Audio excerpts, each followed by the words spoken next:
Hello everyone. Thank you for joining me in this video.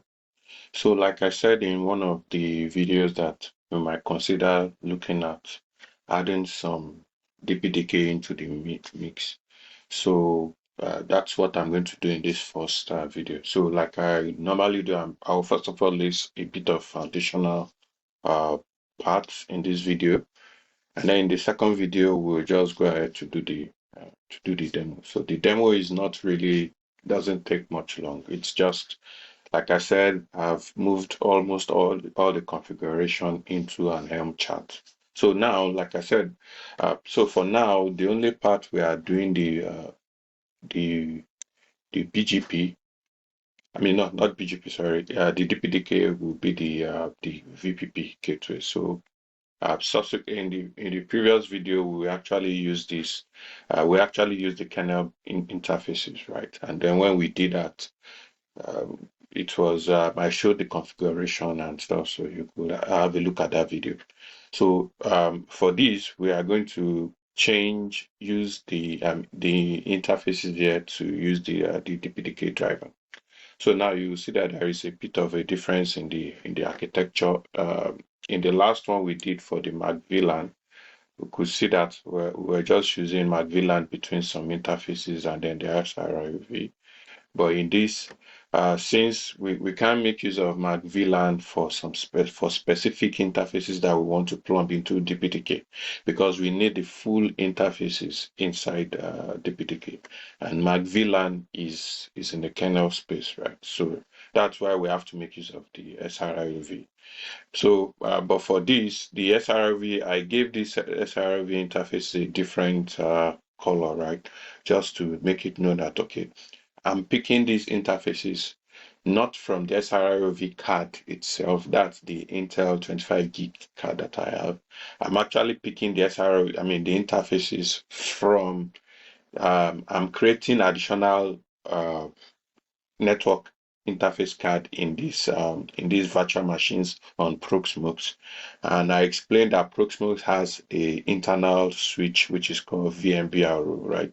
So what I'm just doing is I'm creating additional network interface tied to this VMBRO, and then I'm attaching them. I'm using the SRIOV device plugin and Multus to inject them into these ports.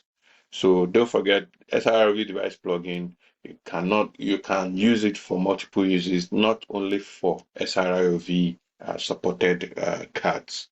So if we look at just my Proxmox. So you can see that I've added this is ETH0 and the remaining are ETH1. So I've added one, two, we have additional cards that you can see here that it's tied to this bridge VMBR0. So all these interfaces here are tied to VMBR0. And the remaining interfaces here, they are the actual, the SRLV virtual functions of the physical card. So the only way we could do that is via the PCI host pass-through. So I've already showed some of this in the previous video. So it's just to show us how the interfaces cards are now. So if we look at this, we'll have more than 10 interface cards in this VM. So if we go into the user plane VM, for instance, if we like I said, I chose to be using the DPDK binder script because it gives you a bit of more about your interfaces across board and the PCI address and then the drivers. So yeah, you actually see that we still have the ones we injected. These are the real virtual functions, and then the remaining one are these are the ones I injected now into the what do you call it into from the Proxmox. So you can see the driver is virtual, right? Virtual network device. And then I've also gone ahead. You can see here that I've injected 3 interfaces here on the user plane into the VFI UPCI. This is the you can see on this line it says using DPDK compatible driver. So it means that these interface cards have been plumbed into DPDK. So that's why we cannot see it if we do IP address, right? If you run the ifconfig command, you are not going to see these interfaces, right? For instance, we could do that to just confirm. Now we have these kernel interfaces. Let's see how many interfaces we have. We have 1, 2, 3, 4, 5, 6, 7, 8, 9, 10, 11, 12. So if we do something like this, and then if we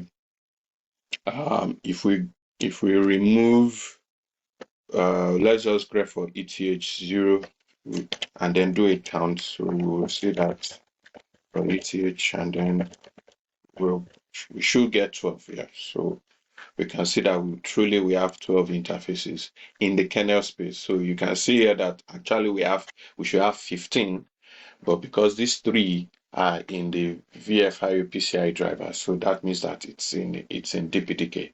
So to also see how the plumbing is being done, we can see here also, right? So I've added this to the rc.local file so that it starts up when the system boots.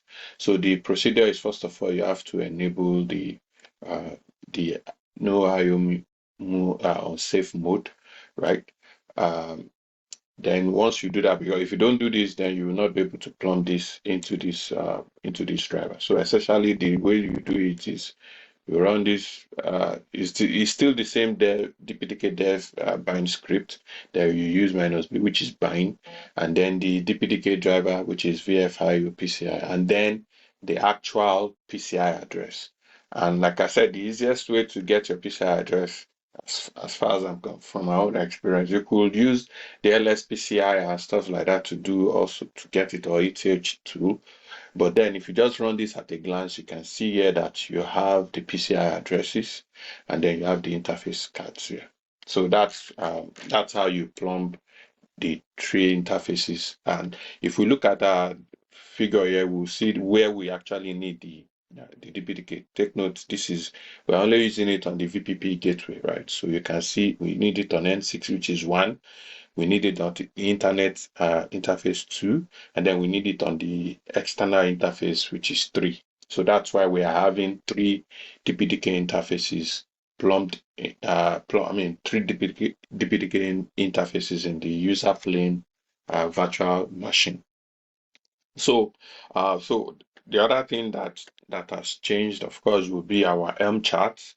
So we see here that since and not only the Helm chart, the SRIOV device plugin also needs to change, because we are adding we want additional interfaces to be populated to the kubelet. And take note, it's always on the kubelet, right? Anything that is happening goes to the kubelet. So now let's quickly see. Let's see some of the things that yeah. So I purposely created this additional configuration standard there to show us. So before, what we had is this, which is only selecting the virtual functions from the Intel 25 gig card. But now I'm adding another step here. You can see that I'm adding that, okay, I'm giving it a resource name. Take note, the resource name always, you can choose whatever, but it's good to use something that is meaningful. Then the vendor also, then the device type, and then what you can see for the 3 DPDK interfaces, I'm not specifying them one by one. It's because I just need it as a list, and because they are in the same bridge, I don't need to be putting them one by one. In some implementation, you might have to create a different resource name depending on how it is. It does not really matter. So, and then you now have this VFIO PCI.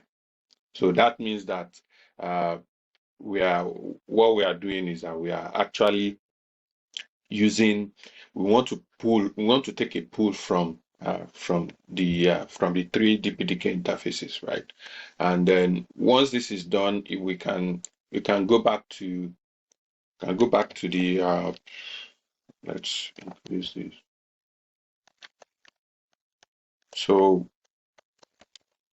we can just check the status of the from the kubelet, right? So you can see it. The control plane node, we don't need the DPDK interfaces, so that's why we still have just the SRIOV virtual functions. You can see both of them have the SRIOV virtual functions, but only the user plane function has this Intel SRIOV DPDK, which is 3. So this must match. If you do not have these numbers up to 3, by the time you go into your VPP and then you try to bring it up, it's not going to work. Probably your pod will be stuck in pending because there will not be any DPDK interfaces to uh, to be used, right? So that's another thing. One thing again is the huge pages, right? So DPDK, VPP, like I said before, it needs the huge pages, right? So for this, make sure you set at least 2 gigs, because I had a problem setting it to 1 gig. The VPP was not coming up with DPDK, but this one shows us that this virtual machine is able to provide 6 gigs of the user, huge pages. So if we go back here and then start looking at some of the interesting charts here will be the VPP here, because that's where the most changes is going on. So here we see that we have removed the entries for for Multus, right? If you compare it to the UPF, you see that the UPF had this annotation which is for the Multus, right? But the VPP now doesn't have that. The only thing it has to do with what? The resources. So you can see here that we are actually asking for the DPDK resource name, so that we can, and then we are picking 3, right? We are requesting 3, which matches what is on our kubelet on the user plane function VM. And then we have the the huge pages also. So that's just what you need to do on the on the VPP deployment. If you go into the values.yaml file of you actually see that I'm setting also the resource name. You can see the SRIOV. This is for the kernel interface, and I'm setting this also for the DPDK. So you can see that this will now be the value that will come into here. So which matches, again, like I said, it matches what you have in the on the kubelet. That the SRIOV device plugin has placed on the as populated in the kubelet. Now your configuration file also will definitely change. Now take note, this is just the section we are putting in just to bring in DPDK, right? And then this just for normal, it comes enabled. It depends on, there are a lot of ways you can configure your plugin session, but we will not go into that for now. So yeah, we'll see that we are saying, okay, we are enabling DPDK, right? And then we are creating 3 devices, right? This step is optional, but because I want to give the interface names something that I can recognize, right? So, and then I already know that once these interfaces are injected, I already know their PCI addresses. How do I know their PCI addresses? Like I said, it's something that you have to look up and then choose. You can see that this is 1617 and then 201. And if you go back to your no, we can't even see it here, but since you can pick those values up from the user plane function, right? Then you can so what I did, if you look at this configuration here, you can see that I'm taking a reference back to the values.yaml file. So we'll look at VPP N6, external internet, and then the PCI address. We'll see that it will match what we have on the user plane. So you can see it here that N6, I'm saying that, okay, I want it to be on 16, and then I want the external to be on 17, and I want the internet to be on 02. So it varies depending on how you set up your what do you call it, how you set up your network. This can really get a bit complex sometimes if care is not taken, because now you have a lot of things to take note of. You have some in this topology now. You have some you can see that some are using MAC-VLAN, some are using SRIOV, the virtual functions directly from the NIC, and now some are using SRIOV from the Proxmox internal VMBR0. So it takes a lot of planning to do, but if you take your steps and then you draw it out, map it out, then it will not be too so much of an issue. So yeah, you can also, so that's for the okay, let me run through a bit for the configuration, right? So we see we are saying that okay, name it N6 external and internet. Then when you now get here, right, you can see the same thing. We are setting this we are setting the MTU to match what we have on the bridge, and then we are giving it. I mean, you are treating it like just your kernel. I mean, your Multus interface that we had before, also, right? So it's the same thing. There is nothing different. From the only thing is, yes, the other time we were creating host interfaces, right? Because the interfaces were in the kernel space, right?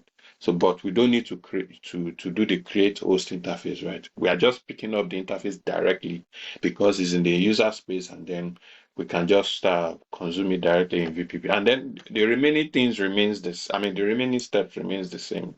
So you can see there is nothing different here. So as long as this has been plumbed in properly, you just treat it as your normal interface cards.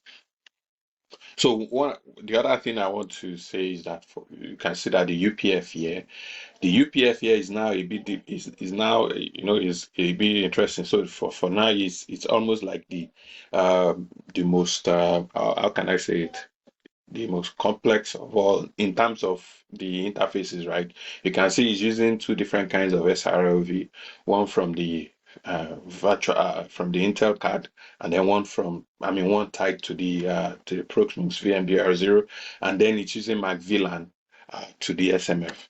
So for that, let's look at the UPF, and then we'll pick it uh, from the Multus, right? So you can see here we still have the SRV NAT VRF, which is the VF, the Intel card, right? Then we still have the MAC-VLAN stuff, like we said in the previous video on the MAC-VLAN video.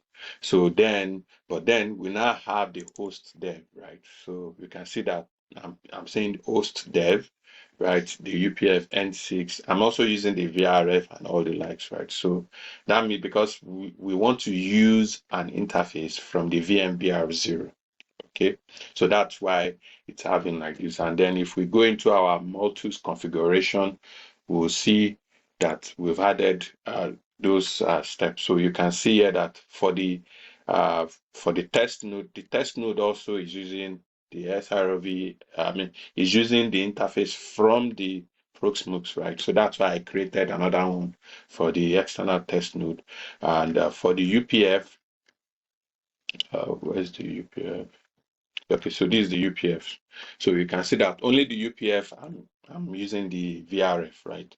So the external test node does not need the VRF, if you recollect, because we are using a VRF for the UPF for the routing, so that we have a separated one for the UPF traffic. Now, you can see that we are actually making use of the host device plugin here directly. We are not even making use of this. Is not in conjunction with SRIOV device plugin. You can see that this one has the SRIOV device plugin, right? As they are working hand to hand, right? But this one, we're actually making use the host device plugin directly, and we are specifying the PCI bus ID. All right, so that's one way. You could use the device name, but I prefer to use the PCI bus name, because the naming sometimes can get the kernel can give it a separate name. For instance, maybe in some cases it happens when you delete the pod and you recreate it, when it goes back into the kernel, it might get a different name because maybe you had another interface or something happened. So, but the PCI bus ID to an extent remains largely the same. And I've done a bit of test and it has been consistent, right? So what we are picking is we are saying that, okay, use this PCI address instead of the interface name, right? And then we can always get that also, like I said, is in the I know all these values because I prepared. So from the DPDK binder, what do you call it, the DPDK bind script, you can see here that I'm putting the PCI address. So if you look at, I think that's 14. So you can see here that this is 14, and it's actually ETH2, right? So that means that ETH2 will always be assigned to the UPF, right? And then if you go to the test node, the external test node, we'll see that 15 will be assigned to it, which is ETH3. Yes, ETH3. So that was the brief run through of that. So DPDK can get a bit complex in some cases. Like I said, you matching the interface PCI, prepping the VMs, and but with this, it's a bit easier. For instance, I didn't have to worry about the VFIO PCI driver for this because with the latest Ubuntu distribution, you don't need to.